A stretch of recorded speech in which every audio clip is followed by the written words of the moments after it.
Good morning and welcome to Winging It Buffalo Style. I'm Victoria Hong. And I'm Joe Arena. And I'm Allie Hartwig. Well, today's the day everybody's been talking about for almost a year now since she announced it. 25 years of an iconic television show is coming to the end today with Oprah. Oprah taped her final show yesterday in Chicago. There were no guests for the last episode, just Oprah thanking her dedicated fans. Now, fans who didn't snag tickets to that final taping lined the streets, look at, outside Harpo Studios in Chicago to cheer on for her as she left for the last time.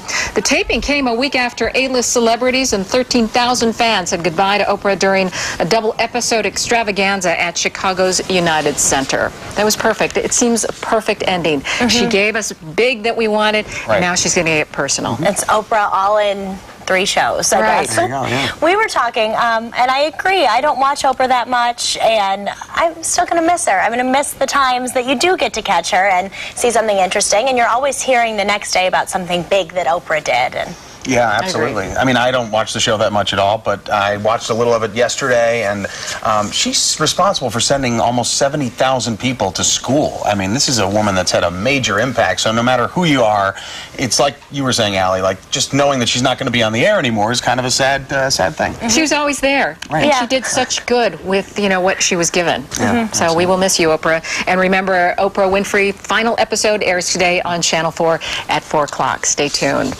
Okay, here's the big question when somebody will ask you if you announce that you're going to have a baby. Is it a boy or a girl? Well, one family, they are leaving it up to the baby to let you know. This is 4-month-old Storm Stalker of Toronto.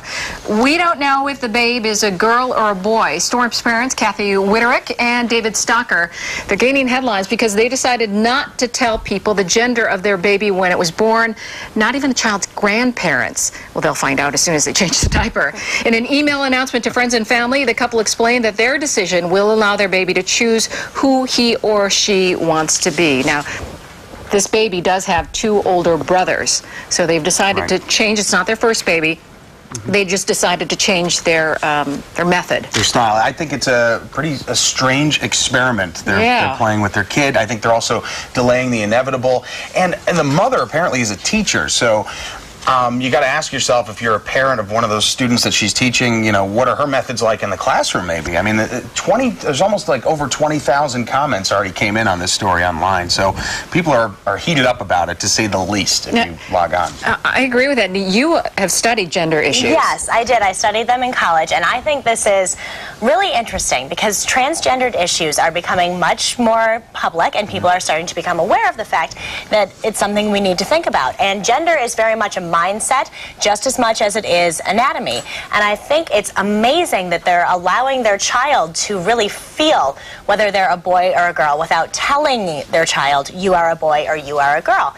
And who knows, maybe it'll work out really well, maybe it won't. But I really commend their just ability to let their child decide for itself, even at such a young age.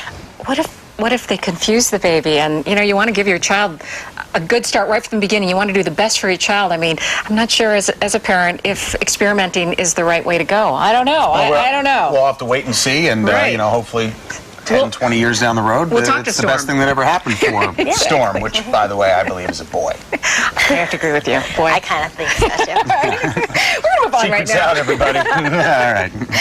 It's graduation season, but do you really need a college degree these days to get a good job?